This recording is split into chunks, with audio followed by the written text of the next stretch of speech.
Ek dink een van die grootste redes hoekom mamas nooit begin nie, is omdat hulle kyk hoeveel mense reeds daar buite is. So hulle dink by hulle self, maar daar's klaar soveel mense wat dit doen. En ek verstaan dit. Ek het dit ook gesien.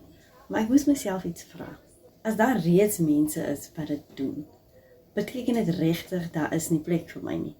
Of beteken dit dalk net daar is nog mense wat wag vir iemand wat met hulle kan connect? Want mense koop nie net 'n produk of diens nie. Hulle wil weet, wie is jy? Verstaan jy my? Kan jy my help? Kan ek jou vertrou? En dis waar goeie content so belangrik raak. Nie content wat sê, kyk wat verkoop ek nie, maar content wat jou mense help, jou storie wys, gesprekke begin, en vir hulle rede gee om te sê, ek wil meer van die persoon hoor. Dis wat ons die volgende 90 dae gaan leer in ons gemeenskap op hierdie nuwe 90 dae run. Hoe om jou content doelbewus te gebruik. Nie deur harder te skree as al die ander nie, maar deur duideliker te word, deur wie jy help, wat jy kan gee, en hoekom iemand jou moet kies.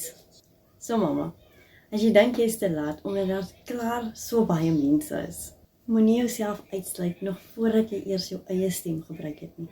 As jy gereed is om saam met ons hierdie volgende 90 dae in te pak, sit my aan die comment, sodat ek hierdie inligting met jou kan deel.